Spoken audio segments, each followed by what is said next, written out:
정말 SOS도 굉장히 많이 치거든요, 사실은. 그래요. 그런데 이제 이 아이들은 마음속에 어떤 게 있냐면 죄책감이 굉장히 많아요. 나 때문에 뭔가 부모님이 이혼을 해도 자기 때문에 이혼하는 줄 알고 평생을 걸머지고 가요. 자기의 어떤 죄의식을. 그래서 이제 이런 부분들을 보면 부모의 싸움을 워낙 많이 보고 컸기 때문에 어떤 감정적으로 두려움과 공포와 어떤 소심하고 뭐 이런 부분들이 많은 아이로 클 가능성이 많고요. 네. 또 분쟁을 극도로 싫어하기 때문에 쉽게 어떤 상황에서 이렇게 포기하는 아이로 자랄 수 있어요. 네. 그래서 이런 아이들은 정말 부모님은 아이들 앞에서 정말 아이들을 매개로 한 이런 부부싸움은 절대 해서는 안 됩니다. 네. 예. 저희가 오늘 정말 하지 않아야 되는 싸움의 기술에 대해서 이제 보여드렸잖아요. 세 네. 가지. 그냥 무조건적으로 막 분노 폭발하는 경우, 그리고 뭐 폭언과 폭력, 그다음에 아이를 중간에 끼고 하는 이런 싸움에 대해서 보여드렸는데, 그럼 선생님, 싸움을 하고 난 후에 어떻게 화해를 하면 되는지 풀 수 있는 방법, 기술 좀 알려주세요. 네. 화해 기술에 두 사람이 싸운 다음에 이제 화해를 할 때는 각자 자기 감정을 우선은 잘 들여다보는 게 굉장히 중요해요. 잘 추스려보고 이렇게 좀 내가 어떤 부분 때문에 이렇게 화가 났었지, 뭐 때문에 싸웠지라고 좀 잘 추스리고요. 그다음에 네. 이제 두 번째는 상대 마음이 어땠는지를 역지사지로 이렇게 생각을 좀 해보는 시간이 필요해요. 내가 이렇게 화냈을 때는 그 사람도 이러지 않았을까? 이렇게 해서 좀 생각을 해보고요.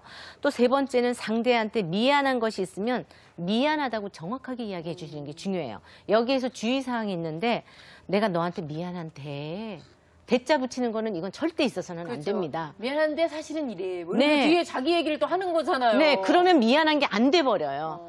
또 미안한데 이래서 쏠깃 해가지고 듣다가 또 자기 얘기하잖아. 그렇죠. 그렇게 하면 절대 안 됩니다. 그러니까요. 그래서 미안한 대자를 이제 못 쓰게 하고요. 네. 그다음에 이제 네 번째는 상대방이 그때 들었던 이제 자기 감정을 이제 말하는 거거든요. 그래서 여보야, 내가 이러이러한 것 때문에 정말 미안해. 그때 마음이 어땠어? 이러면 이제 이야기를 하는 거야. 그랬을 때 내 마음은 해서 자기 감정으로 이야기를 해요. 그러면 그 마음을 잘 듣고 상대 감정을 읽어주는 데까지 하셔야 돼요.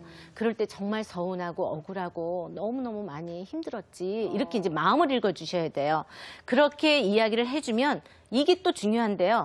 그러고서는 끝나버리면 절대 안 됩니다. 이렇게 미안하다고 말해줘서 정말 고마워. 고맙다는 피드백이 꼭 와야 돼요. 그리고 요거를 남편 아내 번갈아 가면서 하나씩 푸셔야 돼요. 한 사람만 미안한 것만 있는 건 아니거든요. 주고받을 수 있으셔야 됩니다. 그러니까 결국은 이게 그냥 에휴 이건 얘기 안 해도 다 알 거야 라고 우리가 얘기를 안 하는데 그런 얘기까지 하나씩 다 찝어서 얘기를 하라는 선생님 말씀이신 것 같아요. 부부싸움에 독이 되는 이유는 화해하는 기술을 못 익혔기 때문이고 이거를 그대로 쌓아뒀기 때문에 그래요. 그렇기 때문에 정말 잘 푸는 게 중요하죠. 네, 선생님 그럼 우리 끝으로요. 여러 사례를 보면서 정말 부부싸움의 기술에 대해서 봤는데 총 정리를 좀 해서 알려주세요. 네. 총정리를 좀 하면 부부싸움, 약이 되는 부부싸움의 기술은 첫 번째 적극적으로 싸우는 게 굉장히 중요합니다. 네. 약만 올리다가 싹 빠지는 사람들이 있어요.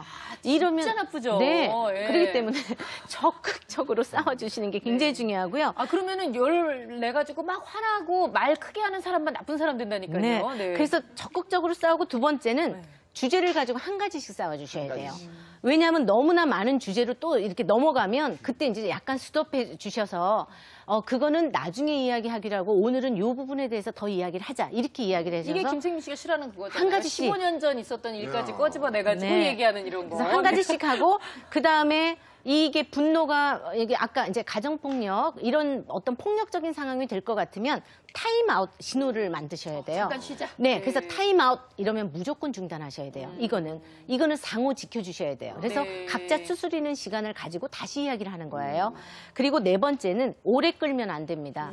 냉전 상태로 12년 동안 말 안 하고 지내신다는 부부가 계셨어요. 있어요. 6개월 정도 하신 친구 있습니다. 2명 정도. 6개월 그런데 정도 이렇게 오래 끌면 도대체 뭐 때문에 싸웠는지도 기억이 안 나고 안 좋은 기억만 가지고 계속 냉담 중이거든요. 그렇기 때문에 이거는 절대 안 돼요. 그래서 바로바로 좀 생각을 하고 푸는 어떤 화해 기술이 필요하고 다섯 번째는 어떠한 경우라도 상호 폭력은 쓰지 않는다라고 하는 원칙을 두 사람이 동시에 가지고 있는 것은 굉장히 중요합니다. 그래서 이러한 부부싸움의 기술을 가지고 한다면 정말 행복한 부부로 약이 되는 부부싸움 하실 수 있고 행복하게 서로 더 많이 두터운 어떤 부부의 애정을 느낄 수도 있습니다.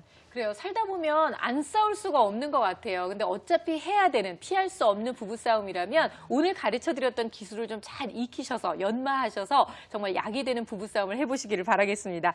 자, 목요일에 부부회복 프로젝트 여러분의 사연도 받고 있습니다. 우리는 이렇게 부부관계를 잘 개선했어요 라고 하는 사례도 받고 있고요. 고민 있으시면 또 남겨주시기 부탁드리겠습니다. 자, 오늘도 함께해 주신 김숙기 원장님 그리고 김생민 씨 감사합니다. 두 분 고맙습니다. 네, 여러분들을 위하여 준비한 선물 하나씩 소개해드릴게요. 먼저 궁중비책에서 프리미엄 베이비 한방 스킨케어 세트를 선물로 드리겠습니다. 그리고 아이를 위한 에어백 보네스트 베네스트에서 에어 카시트를 선물로 드릴게요. 자, 내일 금요일은 부모 멘토를 만나다 함께하는 시간이죠. 내일은 서천석 선생님과 함께 아이와 함께 자라는 부모라는 제목으로 또 강의 청해 듣도록 하겠습니다. 내일 뵙겠습니다. 감사합니다.